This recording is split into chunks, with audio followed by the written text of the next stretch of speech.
Hello and welcome to another episode of It's a Great Place to Live in Spite of Itself. I'm Larry Strother and we're here to talk about the going-ons in Los Alamitos, Rossmoor, Seal Beach. And with me is Diana Hill, who has been involved in a lot of the going-ons around the years. Diana, we're going to talk about an event we have coming up we're working on together, but before we do that, I want to give you a chance to let people know what you've been doing, because I know I've met you through PTA, the Taste for Los Al Youth Baseball, the Los Al Football Booster Clubs, a lot of different things. So why don't you give us a little bit more of your background around here? Well, I appreciate that, Larry. Thank you for having me on today. I had to. I know. We've been a resident. My husband and I brought our family here about 22 years ago.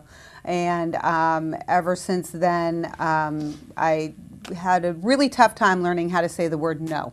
So that means I've had an opportunity to be involved in a lot of things in Los Alamitos, Rossmoor, and Seal Beach. And my sons went to Rossmoor Elementary School, just like you, and we started with PTA and carnivals and so on and so forth. Then when we got to the high school, both my sons played football, and we a little bit of basketball and a little bit of baseball as well. We were involved with the boosters there. And then from that stage, I got involved with you doing the Taste for Los Al about 13 years ago. Am I right about that? So once again, I did not know how to say the word no, and I used to have an office directly across from the high school, and it made it a very convenient place for people to pick up tickets and stuff. And when you came to me about Taste for Los Al and was talking about the physicality of the high school at that point in time and the facilities, my sons played travel ball all over the place, and we'd go down south and I'd see the gyms and the beautiful facilities they had there, and really believed that we had a tremendous high school that did great things, but our facilities were lacking at that point in time. So got involved with Taste for Los Al for that reason, and I enjoyed it ever since. And then I got involved a little bit more with the district. It's kind of funny, once my children were gone, I got involved with, I was chairperson of Measure K, president of the Educational Foundation, chairperson of the Oversight Committee for the Bond Committee, and now I'm a school board member. So as you can see, I still have not learned how to use the word no. And now you've convinced me to get involved in something else. All right, well, I know. I was very aware that you hadn't learned how to say no. So I should say that when we started the Taste for Los Al, one of the very first people I called was you, because not only with your proximity to the high school, but I knew you could probably undo all the damage I did when I talked to all the booster clubs, because I talked so fast, they're like going, what the heck did this guy just say? It's just all your ideas. Yeah, I have and then you actually make a lot of them work. So anyway, I want you to talk about the Sugar Beet Festival, because I think we're both doing this kind of for the same reasons, but you speak so much better than I do. So I'll let I don't know about that, but I appreciate it. But, I've talked to a couple people over the last 6 months, and we've talked about Sugar Beet Festival. Where did that come from and why? And, it really came from the idea, from the same model as Taste for Los Al. And having been there at the beginning of Taste for Los Al, what I really saw was it was this incredible way to bring together a group of people that in the bigger picture all wanted the same thing, but we're all kind of going about it in different ways. And so, I was an accounting and econ major, and I understand economies of scale, and everybody was doing their own thing and not working together usefully and using all that time. And Taste for Los Al really kind of created that model where they could do it, as well as really changed a culture that we're all in this together. And the more we work together, the more we can actually create. And so the Sugar Beet Festival kind of came from that, for the larger community, from the model for the larger community. And we have had, over the years, we have had basically different groups. Restaurants have said, we love doing the Taste for Los Al, you guys run great events, but how can we do something where we can actually charge and kind of make back a little bit of the amount of money we're investing? Because I should say, the restaurants for the Taste for Los Al, they all donate their food. It's all for free. Absolutely. Everything's donated. And, we request that they bring enough for 750 people each. That's a lot of food, as well as staff. So they've said, we'd love to do something else to get our name out there, but if we could just even make back our product costs, we'd be happy about that. Then we had local nonprofits. I think we've had a call from almost every local nonprofit that have said, hey, can we sell tickets for Taste for Los Al, or can we have a booth, or can we do this, that, or the other? And we've always really kept it very pure that the Taste for Los Al was for the high school itself. So that was also a need we knew that was out there. And then also, you know, that shift in culture change. And so we said, why can't we take this model and take it to the next level and basically make it a big community-wide type event? Well, I know when I spoke to you, and I think we were both on the same page here, it was important to me that it's the whole community. I didn't want to do Los Alamitos or Rossmoor because it's, to me, we're part of a greater community. I mean, Absolutely. you can't get around it. It's just the nature of the beast. Absolutely. And, you know, if you want to help the local merchants, they got to bring in customers from Long Beach. They got to bring in customers from Cypress. And so that's what we're kind of going after with this whole event. I mean, yes, it's in Los Alamitos. It's going to benefit the people of Los Alamitos, but it's also going to benefit the businesses, you know, which are in Rossmoor, which are technically in Seal Beach, but they're still Rossmoor businesses. They're Los Alamitos and Rossmoor homeowners and residents. So, right. I think it's a chance to help a lot of different groups around here. Absolutely. And, you know, we have a great relationship as well with Seal Beach. I'm sure that there are many of us in this community that were down at the, either down at the car show or down at the race a couple of weekends ago. So we are that bigger community. And then, so then they go back to why Sugar Beet, and I go, oh, I don't have anything to do with that. That's all Larry's brainchild. And so. That's a quick thing, just so I don't get blamed for everything. It's like, I've been around the Gilroy Garlic Festival, which is one of the most successful city festivals around. And if you don't know it, Gilroy's up just south of San Jose, south of San Francisco, if you go by that direction. But it's real successful, and I figured if you can make a festival that's popular out of garlic, why not out of sugar beets, you know? And we were the sugar capital of the United States for about 15 years. I've said it many times, and I'm going to bore everybody for the next 3 months, but in 1915, the revenue in the acreage of sugar beets was 5 times that of oranges. So there. So there. And you know what? And I really do find it fascinating, and it's kind of catchy.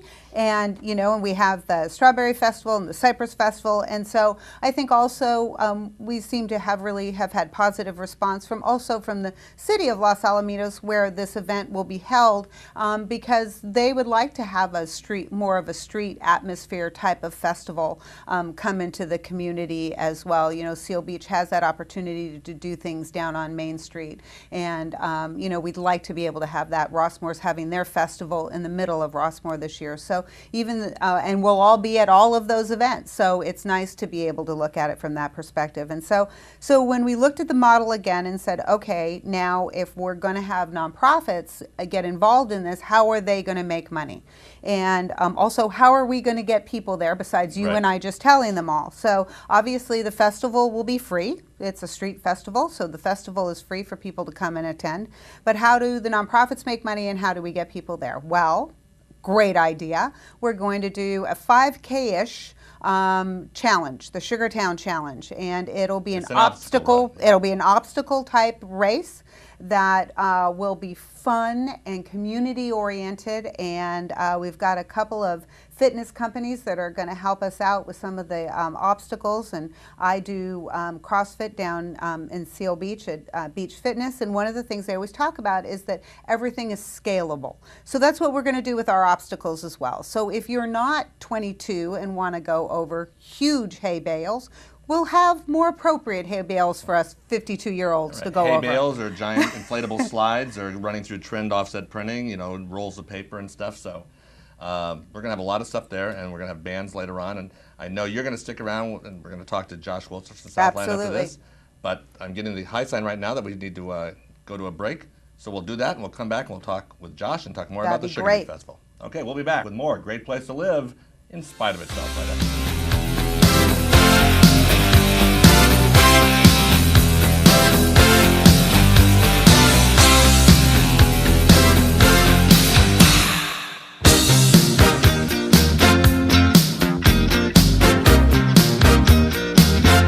Back to a Great Place to Live in spite of itself. We're here our second segment with Diana Hill, and joining us is Josh Wilson from Southland Credit Union. Glad to be here. Very excited. Now, I should say, Josh has been very involved with the young professionals here at the Chamber of Commerce, but you may have to curtail those activities a little bit because you just got a promotion, didn't you, over at Southland? I did, yes. I'm the new branch manager of the Southland Credit Union Los Alamitos branch. Well, congratulations for that. Thank you, yeah. And part of it, so trying to be involved with the Chamber of Commerce. I'm still the vice chair for the Chamber and also the head up the Young Professionals group, the newly created group. Well, you guys are very involved with us in the Sugar Beet Festival, and I know Diana has got a lot of questions to lob your way. Oh, yes. So Thank you, perfect please. answer. So, Diana, I'm going to turn a lot of this over to you now. Well, I do want to say that we really appreciate the confidence that Southland had in coming on board as our title sponsor before anybody else even knew what a sugar beet was. So we really appreciate that and have really enjoyed working with you guys so far. So I just wanted you to tell us a little bit about Southland Credit Union and your role with them and the role that Southland feels it plays in this community. Sure, absolutely. Southland Credit Union has been in business since 1936. So we have a long history. First not starting in Los Alamitos, but starting with Los Angeles County. So we worked and were the credit union for Los Angeles County employees. And through different acquisitions, different partnerships with Los Angeles County Bar Association, Los Angeles Times, and a lot of other employer groups, we gained what's called a community charter. And we've grown to basically be open to the community. If people don't know, I'm sure, are you a credit union member currently? I'm not, but I have been a credit union member. It's like Okay. And I'm a Southland Credit Union Very member. good. Well, credit unions are probably a little different than banks. Right. Yes. So credit unions are actually owned by the members that are with Southland. We have over 46,000 members, and we have over $500 million on deposit. And all of those members actually own a piece of that credit union. So when we make money by charging loans with low interest rates or different kinds of services that we have to offer, we give that funds back to our members in the forms of free checking accounts, better rates. That's a big difference between us as a credit union and the difference between say a bank, which is a for-profit institution. Right. And Southland is unique in the sense that you don't have to be exclusively part of, say, Los Angeles County employees in order to join. Yourself, Diana, have joined as part of a Yes. member of Los Alamitos community, and we're open to residents of Orange County and the surrounding communities as well. So you guys basically are a mutual, just a mutual fund of sorts, so sharing with everybody else there. Exactly, Co-op yeah. of sorts. It's a cooperative financial institution. So it was really set in place after the Great Depression because of all those bank failures. Credit unions are historically conservative. Southland likes to focus on having a safe and secure place to lend save your money and to lend. And we have a strong customer service, we call member service focus, that really takes to heart that the people walking through the doors, you, Diana, you're the boss. So when we want a new product or we have a service, we want to make sure we make you happy because you're ultimately the one to decide. You're the member, you're the owner of the credit union. Well, and I think that also lends itself to why it's important to be part of the community because your members are from the community in which you sit and serve, and so the more that you can do to help benefit the members through the community also helps you out in the greater picture. Absolutely. I mean, Southland is very involved in the community. We recently did the 50th anniversary celebration a few years back.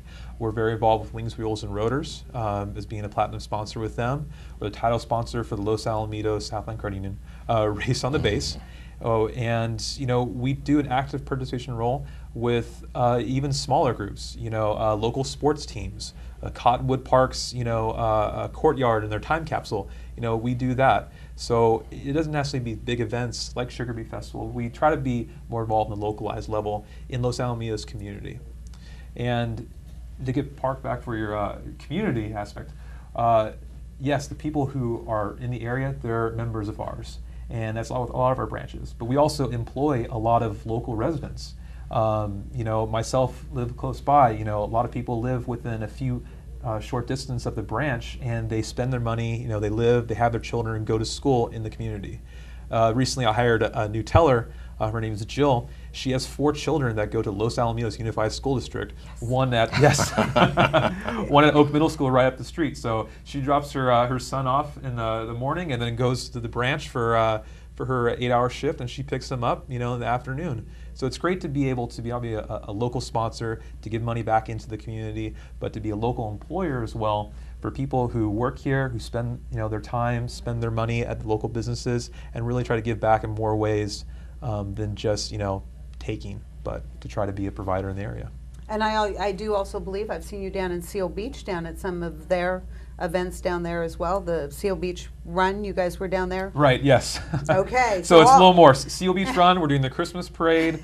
We have members of our team that are on the Cypress Police Cypress Police Foundation board. We are trying to involve not only just Los Alamitos, but the surrounding communities as well. And I know one of the things that when we first came and talked to you that was attractive to you about the Sugar Beet Festival was really our model of giving nonprofits, all the nonprofits in the area, an opportunity to really raise money together and come together and do that. And I know that that was something that was attractive to you because you are so involved in the community as well. Absolutely.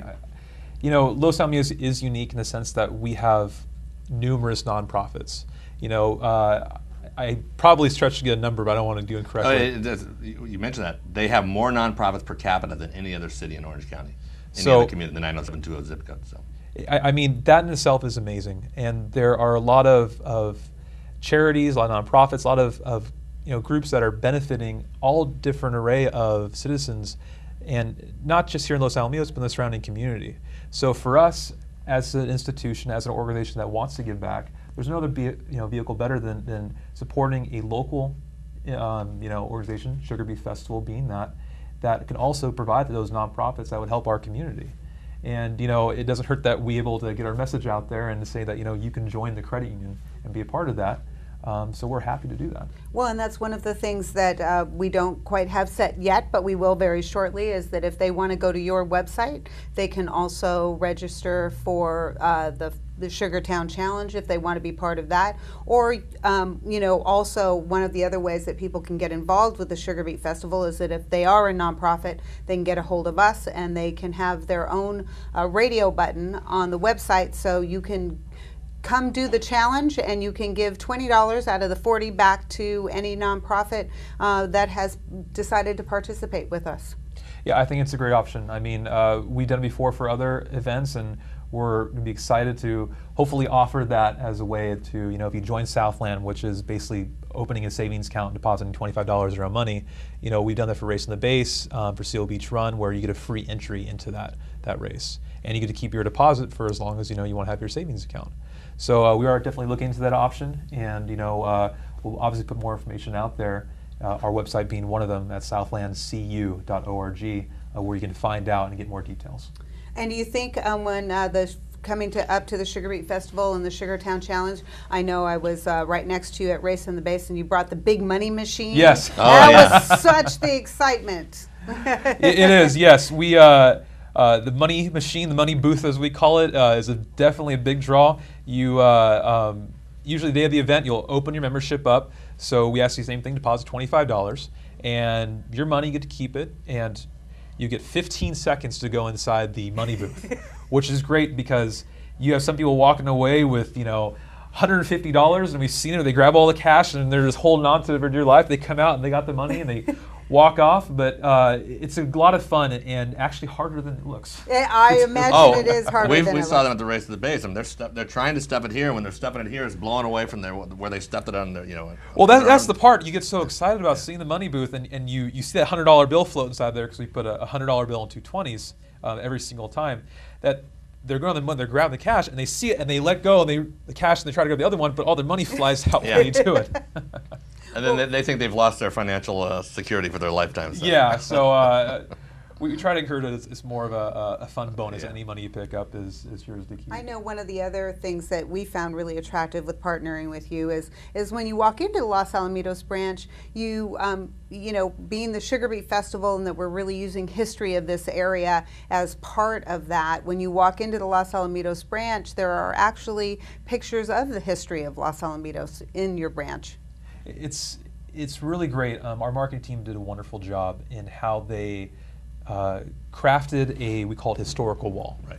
We did it for our Downey branch location, and they have a really deep history with the space shuttle being developed in the Downey area, Los Angeles, and Santa Monica. But Los Alamitos, we partner with local museum, local historical groups, and surprisingly, we asked some of our members to get some pictures, and we have this beautiful collage on there that is of historical photos from the Los Alamitos, era.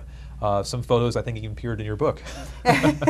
But it's great because we had the police department come through, and there's a picture of the old police station on there, which now I believe is the Chamber of Commerce building, and they recognize some of the people in the photos from there, and it's really great that you have a piece of history. And even today, saw a woman who just stopped and was just looking at all of it and staring and asking questions, and really happy to see a part of the community, which we like to think that and try hopefully be part of that, represented on the wall. So for us, we do lots of things by honoring the community, giving back being one of it, decorating our branch in a way that hopefully honors that historical aspect of the community you're at, doesn't forget our roots, and allows us to move forward in the future and be part of it as well. Well, we're very happy that you're part of our event, and thank you very much for the support you've given us so far. Absolutely. It's been great, and we want to thank you for joining us today. And so we look forward to seeing you again on the road here. I look forward to, and see you inside of the Southland Credit Union Los Alamitos branch. All right. Thank you much. We'll be back with more of A Great Place to Live in Spite of Yourself after this.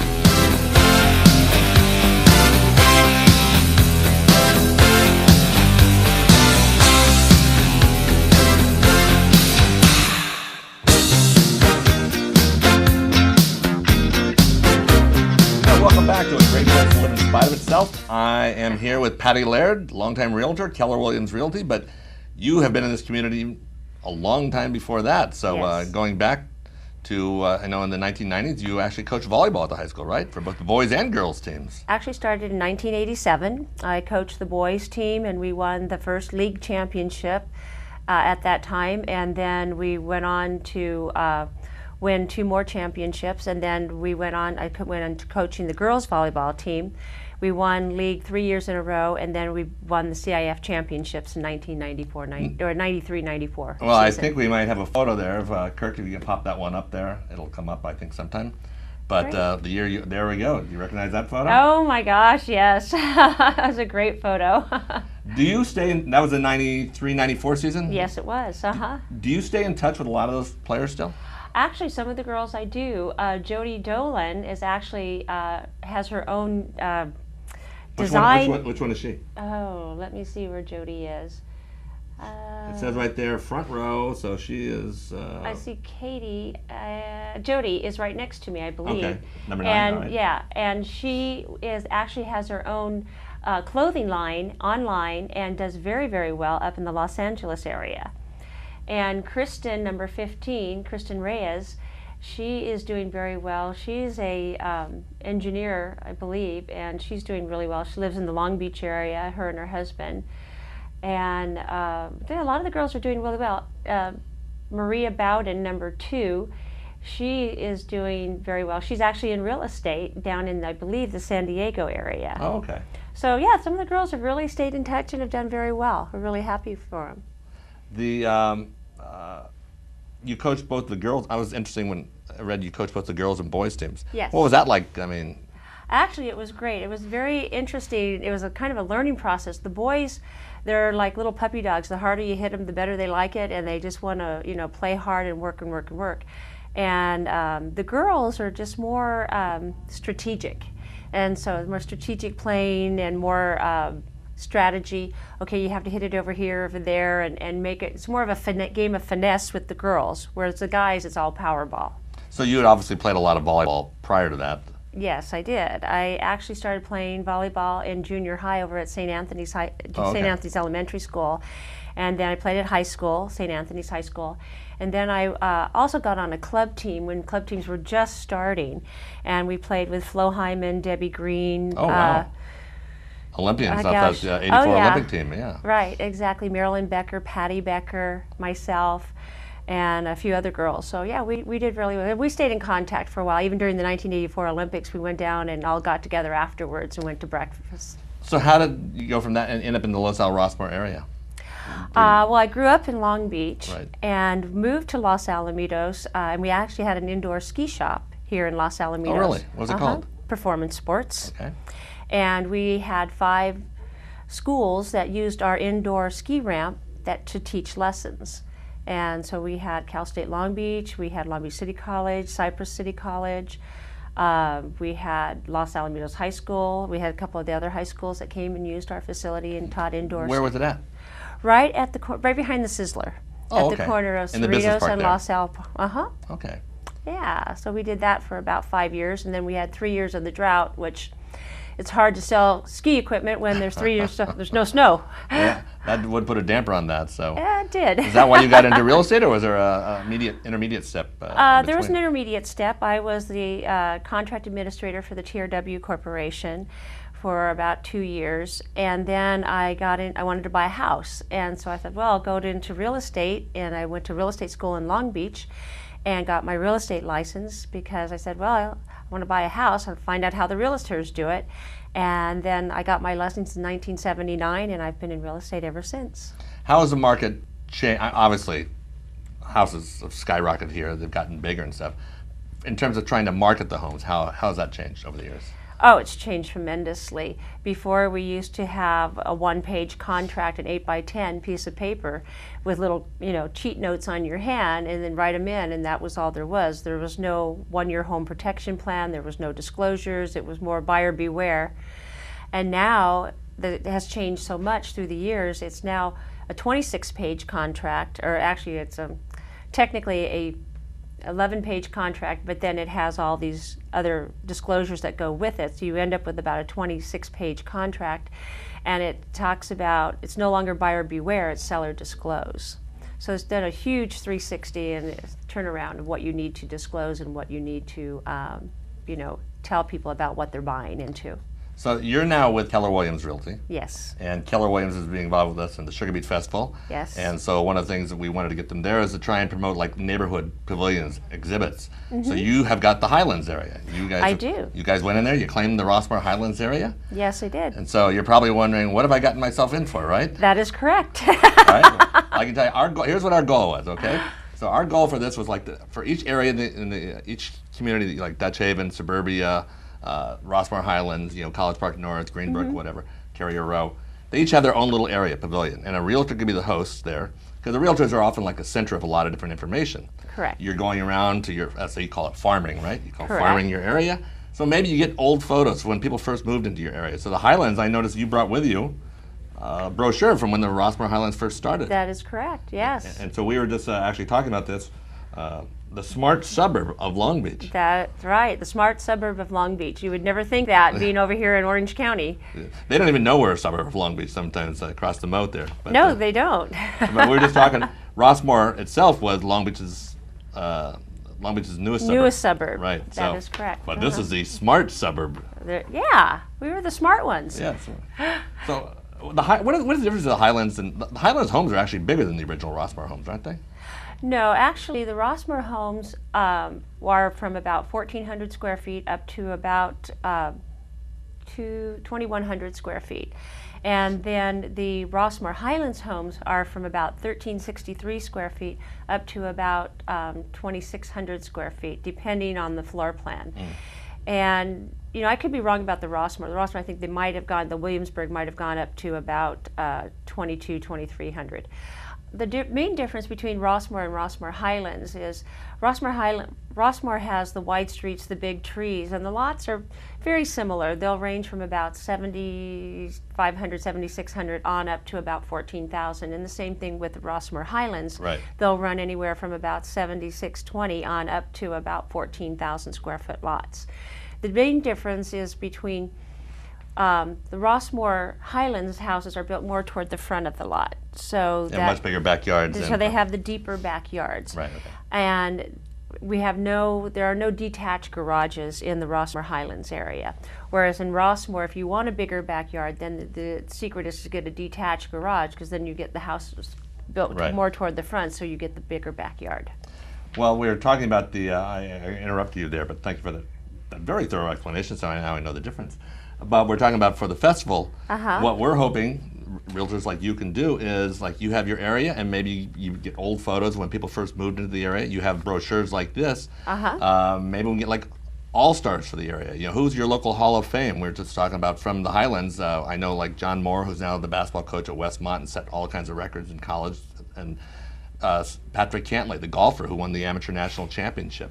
Right. They live over in the Highlands. So when you're looking, look for stuff like that. And also there's programs like Neighborhood Watch, CERT, so you become a central tent so people in your community can come by there. And in the process, if they happen to look at homes that you have for sale, Oh yeah, absolutely. We also have the Neighbor for Neighbor program. Okay, I didn't know about that. What's that? Yeah, the Neighbor for Neighbor program is something that is being promoted through the city of the police department, with the city of Los Alamitos and the city of Seal Beach. Both the police departments are fully behind us, and also Cypress as well. And what we do is we promote the fact that neighbors get to know each other, get to get their names and phone numbers and email addresses. We have totally organized the Rossmoor Highlands area at this point, where they have local block captains, and then they have area captains, and then those 3 area captains get together, because it's broken up into 3 sections, and they get together once, maybe once every 3 or 4 months, and send an email blast out to the local residents whose emails they have, and keeping in touch with people. It's basically a neighborhood watch, but emergency preparedness at the same time. It's designed so that neighbors will keep talking to each other, so that you're not isolated. Like sometimes you'll see the old lady that walks around the neighborhood over and over again, and then suddenly you don't see her for 4 days or something, and you go, gosh, where's Thelma? I haven't seen her in weeks. Turns out she was on the floor of her house for 4 days and now is in the hospital, and so something like that, when you don't see somebody, check on them. If you hear a glass breaking and you're wondering, well, I thought they weren't home, call the cops and let them know that, hey, come and check on these people.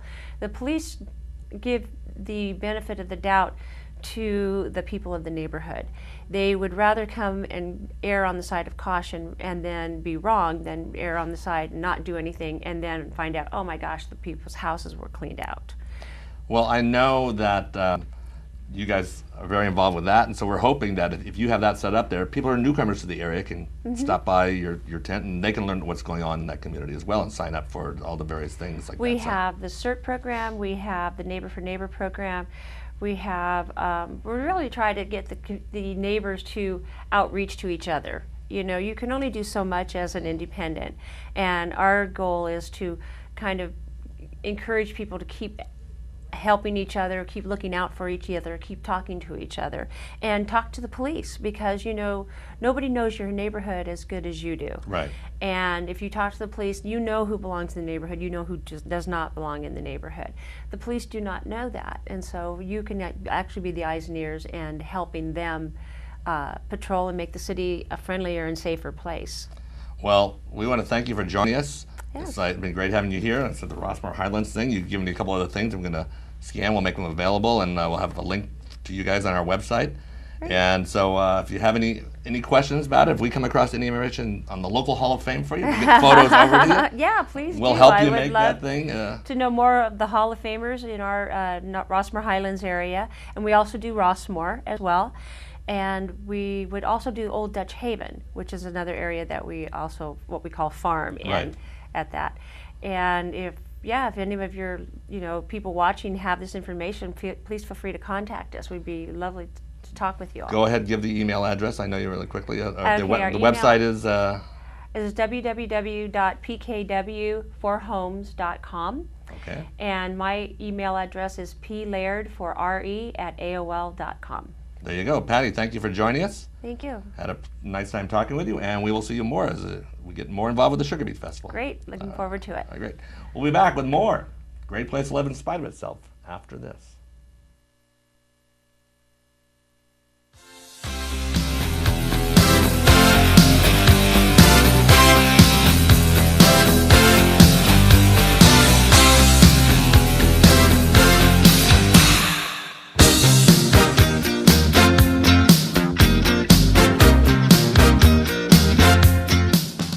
All right, we are back with a great place to live in spite of itself, and joining me now, Officer Steve Bowles, Sergeant Steve Bowles of the Seal Beach Police Department. Sorry, I didn't mean to give you a demotion of sorts. Not a problem there. All right, Steve. Now we've known each other quite a while, but you've helped us out with the Taste of Los Al down in Seal Beach. But you've been around this area for all your life, basically. You grew up in Rossmoor. Why don't you tell us a little bit about your background before we get into some other matters? I have. I was raised in Rossmoor. My folks are still living in the house that my sister and my brother grew up in. We went to St. Hedwig's Elementary School before going off to St. John Bosco High School. Stayed local, went to college at Long Beach City College, went to Cal State Long Beach for both undergraduate and graduate school. And then a short stint as a teaching in the Long Beach Unified school district, kind of following my parents' path. My dad was a principal, my mom was a teacher, but really found my calling at the Seal Beach Police Department, where I joined in 1994. How did you go from the education side over to the law enforcement side? You know, I think just really had an epiphany in my life. I just really, it was something that I always wanted to do, and thought education was my path because both my folks were in education, but found an opportunity at Seal Beach, and was able to get hired there. It's very difficult to get hired at Seal Beach PD because we only have 31 officers, so the opportunities come very rarely. And it's an in-demand position among the law enforcement community. Absolutely, absolutely. And Seal Beach is such a great place to live, such a great place to work, and really kind of had the best of both worlds for a long time, and just very happy to be there. Coming up on almost 20 years now. Now you're very involved with a couple. Well, that whole town. You're involved in a lot of. I know with the Lions, and you know. A lot of people just say, if you want to know, just talk to Steve. You're very involved with another group that's going to have a presence at our Sugar Beet Festival, Law Enforcement Cancer Support Group. Why don't you talk a little bit about that? Correct. Back in 2004, I was diagnosed with stage 2 melanoma. And it's something, it was a spot that was on my ear, and my wife, who's a nurse practitioner, who used to be a nurse here at Los Alamitos Emergency Room, which is where we first met, she told me I need to get that spot checked. And I think most men just kind of figure, oh, I just have a spot, I'm getting older. Ultimately, my wife made the appointment for me to get it checked after I refused to, and sure enough came back at stage 2 melanoma. After my treatment, I went to UCI Medical Center for my treatment, had some tremendous doctors there. I realized that there was a need for some more awareness amongst our law enforcement profession for cancer screening, early cancer detection, and ultimately cancer support when people are suffering from a cancer diagnosis. So the firefighters had a similar model, so I followed that structure and reached out to a few officers who I've worked with before, a commander at Long Beach Police Department who had thyroid cancer, and then an officer at La Palma Police Department who was given 6 months to live in 2002 from stage 4 melanoma, who is doing very, very well. And we banded together and started a nonprofit, a national law enforcement cancer support organization for officers, for their families, for anybody affiliated with the law enforcement community who's facing a cancer journey. I was talking with Chris Carr of Los Alamitos, and he said you guys kind of partnered last year. Yes, yes. And so we do a lot of outreach, specifically in this general area. Part of our group too focuses on also the family members, especially with children. That certainly is a subject that everyone is very passionate about. We also have people in our group that have lost family members from cancer, because we also realize that there are many who face cancer diagnoses that aren't as lucky as we are, and to have made it through. So we have families of officers that have lost loved ones as well, to kind of help support them along that the journey, which may not end as well. So it's one of those callings that I had when I was better, and amongst there's a law enforcement community is small. The law enforcement community with cancer is even smaller, and it's something that we all feel so passionate about, is paying it forward to the people that we think we can help. If people want to know more information, how would they go about that? They can visit our website at www.lecsf for Law Enforcement Cancer Support Foundation.net. Okay. Do you have any specific events you're working on right now? I know you've raised money for different programs over the years. We do. We're working with the Long Beach Police Department, and if you go to the Long Beach POA website, they have a Chrissy Marshall kickball tournament, which will be taking place in August, which is a big fundraiser for two charities, for our charity as well as for the family of one of the Long Beach Parks and Recreation managers who passed away from cancer. So that'll be our big project here for the summer, and it's very, very successful. And if you want to raise some money, you can just sign up for the Sugar Beet Festival. If they want to run, they can sign up. Absolutely. And click the. I had Cops Against Cancer. That's kind of the nickname. Well, yeah, it is, because we instead of going through the long spiel, we just say, hey, we're cops with cancer, we're cops against cancer. So it just kind of helps shorten it for people to understand. I'll relabel it as the LESF deal, but then that's Cops okay. Against Cancer. Absolutely, Right there, it's all the same thing. You bet. All right. Now you have another thing coming up. We mentioned you got at Old Ranch. You have a lot of the officers who were involved with the Salon Meritage. That's correct. Tragedy, and I should say you were the spokesman for the Seal Beach Police Department on that day. You did a great job. I mean, I know that must have been really, really stressful. I mean, just because you knew a lot of those people. That's correct. And just the hours where you're on the air and having to deal with the media, you did an amazing job. I appreciate it. Yeah, Tuesday, May 21st, we're having our the City of Seal Beach Honors Luncheon. And not only is it police, we're recognizing those in the police department that have done such an exceptional job this year, but also our Seal Beach lifeguards and our Orange County Fire Authority. So the city really wanted to take a broader perspective on our public safety people, our personnel, our first responders, and acknowledge police, lifeguards, and firefighters. So on Tuesday, May 21st, at 11:30, it'll be a luncheon, and we will have our Officer of the Year honored, who's Corporal Mike Henderson with our police department. Chief Joe Bailey from our lifeguard department will be honoring his lifeguards of the year in their different categories, and there'll be some recognition from the Orange County Fire Authority. What's specific and probably very special about this one is that we'll be recognizing those personnel that really acted over and above the call of duty that day.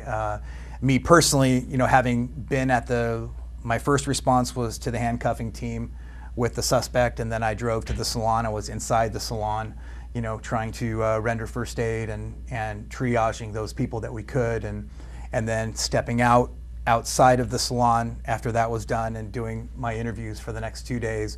Yeah, it was definitely one of the greatest challenges of my career, and having known people there who were shot inside, having relationships with people outside the salon. It was clearly a day or a week, for all that matters, that I'll never forget. But I'm very blessed to be a part of it, because I think, for whatever reason, I was chosen that day to participate in this, and I hope in some degree that I was successful in the job that I was given to do, and hopefully gave comfort to the people that I was able to do.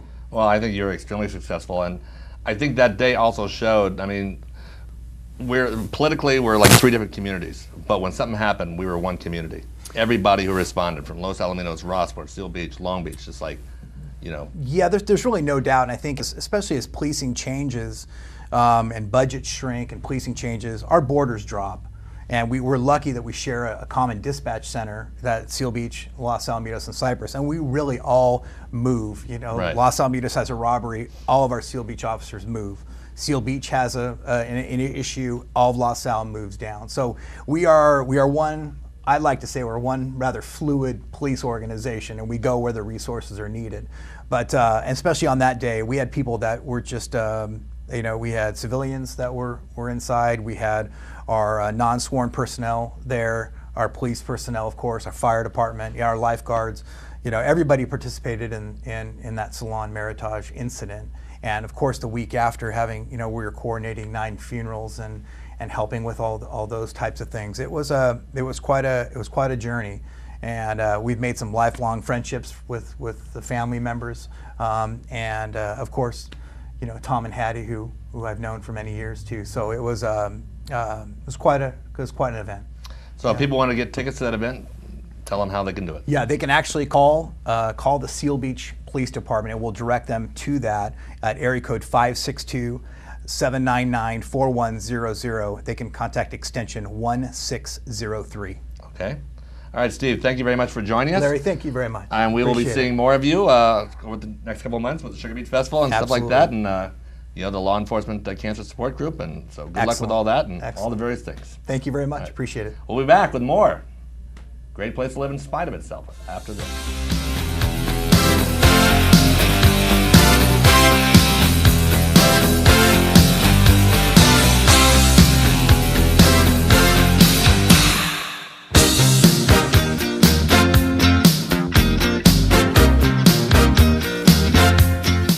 To a great place to live in spite of itself, and joining me right now, Nancy Procter from Marie Callendar's in Seal Beach. Yep. And actually, I still call it Rossmoor because Yeah. it's Rossmoor that was taken over by Seal Beach. I know Yeah. I'm being provincial, but it's in Rossmoor. It's got that little corner left.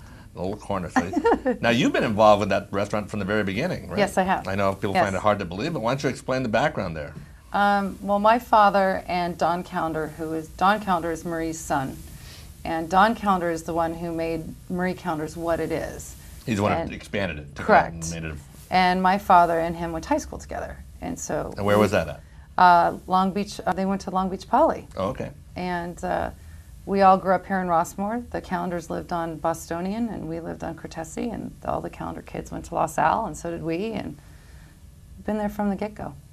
All right, you see right there, we have the photo up there. That's Absolutely. all right. That's with that opening day. Yep. No, not opening day, but that is the original store in 1972. Okay, and then this one. Who are those two guys? Don Callendar and Bob Barger, who is my partner, and that's in our store at the Seal Beach restaurant. Oh, okay. So, what are your first memories of that place? Of the Seal Beach Yeah. store. I remember the day they opened, and my father was in the kitchen cooking, and he made me a grilled ham and cheese sandwich. And he made me another one when we reopened 9 years ago as the grill. Oh, really? Yeah. So it was nice. It was Oh, a good okay. memory. How long have you been working there? Since the reopen. Since I reopen? did. Yeah. I worked there a very short time in high school as a host, but it interfered with volleyball, so I quit. You played volleyball at the high school? I did. Oh, yeah, okay. Yeah. We had Patti on here a little Yeah, we did. earlier. I so. talked to her earlier about that. It was good. So you went away, you went to college, you went to chef school, right? No, I did not. I moved to San Francisco. That's a good story, though. Go with Yeah. it. No. Oh, yeah, I did. I went to the Culinary Institute. No, I didn't. I worked in higher-end restaurants most of my life, and I moved up to San Francisco for a few years, and I worked with Jeremiah Tower, and it really helps with my cooking or culinary. No, where was Jeremiah Tower at? Where's that? Well, no, he's the chef. Jeremiah Tower, him and Alice Waters are responsible for the California cuisine. Okay, Chez Panisse Yeah. is Alice Waters. Yes, absolutely. So what restaurants? Stars. In San Francisco? Yes. Oh, they had about 4 or 5 other restaurants too up there. Correct.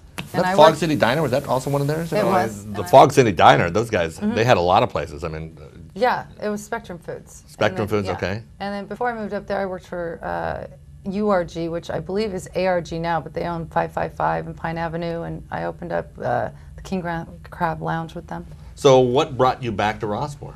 I'd moved back home, and then when my father and Bob Barger decided to shut this Marie Callendar's down and reopen it as a grill, my father asked if I'd just come and help out, and I did, and I ended up staying. So it was a good deal for me. Was that the first Marie Callendar's to go the grill route? It was Bob Barger's idea. Okay. It's all his concept. And they were still very involved with the Marie corporate side, weren't they? Absolutely, yeah.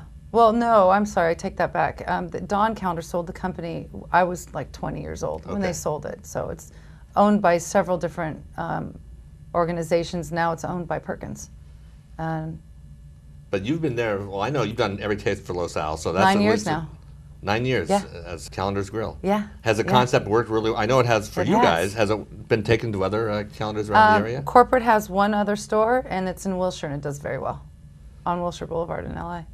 Does real well. Now I know, number one, I love your happy hour, so it's Thank like, you. But we're going over there. We're from this Rossmoor. We're not affected by the traffic. That traffic's got to be killing you, not coming from the other direction with all the construction going on. The traffic doesn't hurt us as much. We're getting more, it's hurting us more of the center that's doing the construction right next door to us. Oh, okay.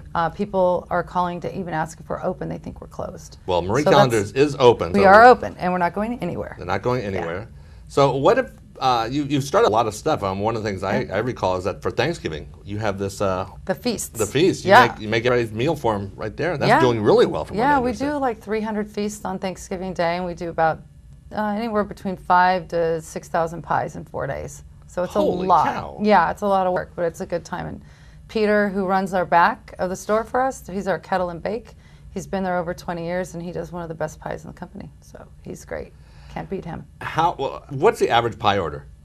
Do when people come in like for 3 or 4 pies, or is it just For one? Thanksgiving, yes. On a norm, on a holiday, it's 3 to 4 pies. On an everyday basis, 1 to 2 during pie sale. It could be anywhere up to 8. Depends. What's the biggest selling pie? Depends on the time of year, but right now it's strawberry. Definitely. Strawberry fresh peaches coming up in June, and then a lullaberry, because you only get that a couple weeks out of the year. A lullaberry? Uh-huh, What those is are- that? It's a cross between a loganberry and a youngberry. It looks like a blackberry, Oh, okay. and then it's fresh, open-faced pie. It's great. You can't beat it. And not Marie, but I mean the lemon meringue always is a constant. Always. Double cream lemon is the best pie we make, in my opinion. I love lemon I love meringue it. pies. I've Yeah, never you had the gotta double try it. cream. I'll have to come and try that one. Yeah, it's good. Good stuff. How has this community changed from when you were here before and you came back? Well, growing up in Rossmoor, it's changed a lot. I mean, I remember when it was the Fox Theater, it was F&M Bank, And, Right. And you know, Crest was here and everything. It's changed a lot. It's grown a lot, but it's good. It's nice. I actually found a photo. Somebody sent me a photo of the old the Fox Theater when it opened Loved up. it. 1964, Yeah. and they had that, you know, overhang where you could drive in and you know, I don't know why they'd have it to keep out of the rain. It rains 3 days a year here. Or what? But you know, it was nice when we were kids. We'd ride our bikes up to Thrifty's. My mom would give us $1, and we'd get 25 cents worth of candy. And the movies were 75 cents, and you were there all day. It was a double feature. There was cartoons. They gave away Barbies. It was great. Great area to grow up in. They gave away Barbies? They gave away Barbies. It was great. It was a lot of fun. I enjoyed it. I have great childhood memories from here. And this community is nice. And it's, you know, everyone knows each other. And even the people that went away, everyone's come back to raise their children again. My niece is the senior class president at Los Al this year. My sister and her husband live in Rossmoor. My mom still lives in Rossmoor. They are presidents of the Booster Club. They are for president soccer. of the Booster Club. Yeah, everyone's involved. Yeah, it's important. What's the best thing you like about, you know, that store and your interaction with the community?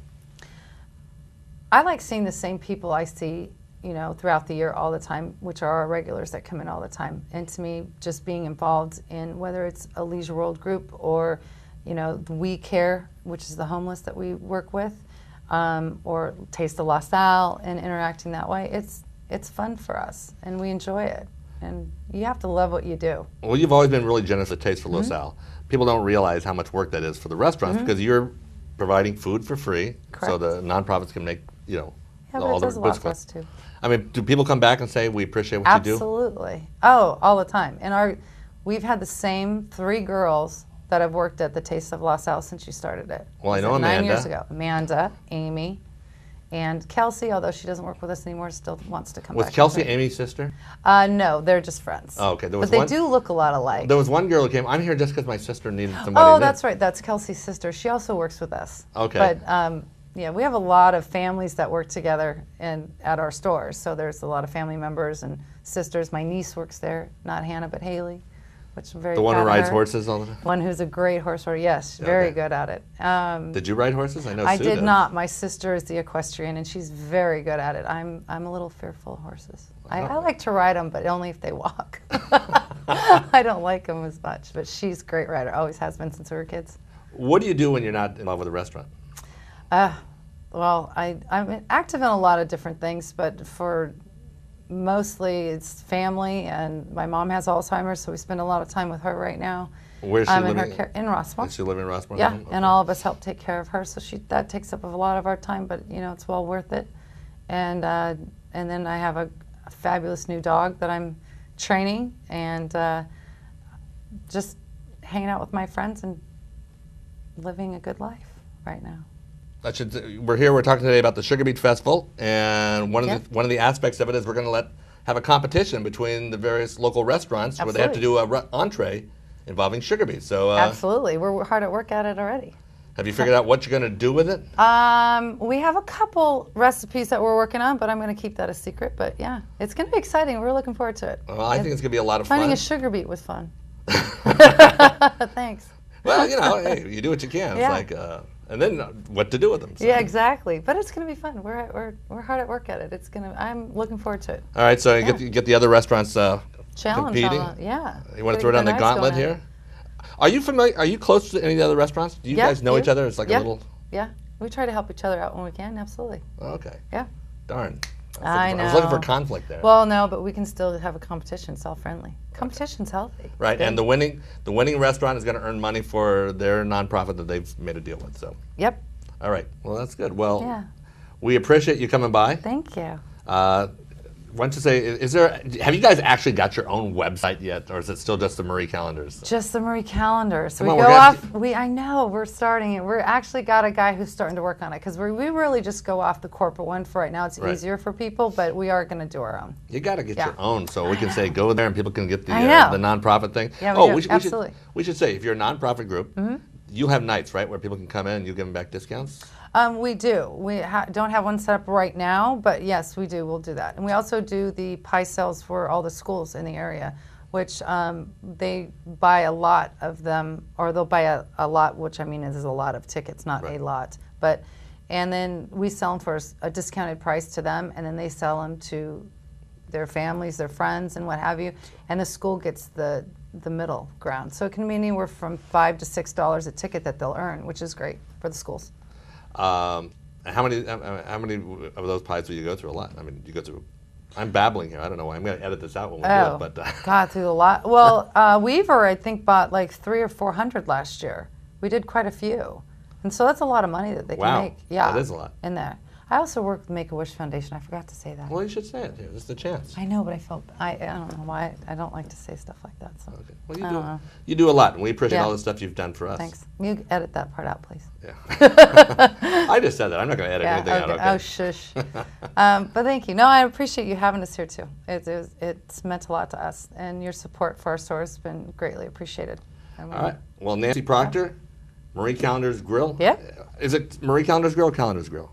It's Callendar's Grill. Because you added the Marie at one point. Yeah, I have to add the Marie, but we shorten it. Okay, you call it Callendar's Grill. Yep. If people want to get in touch with you, they can, to arrange something, you have a number they can call? Yeah, 562-596-2797, or we're at Callendar's Grill, Seal Beach, at yahoo.com. There you go. Uh-huh. All right, Nancy Procter, thank you very much for joining us. I appreciate it. Okay, that concludes our show today. Great place to live in spite of itself. Want to thank all of our guests. Want to thank our crew, Kirk Stevens, Andy Potafficini, Paul Bauer. We'll be back with another episode of Great Place to Live in spite of yourself next week. So catch us then.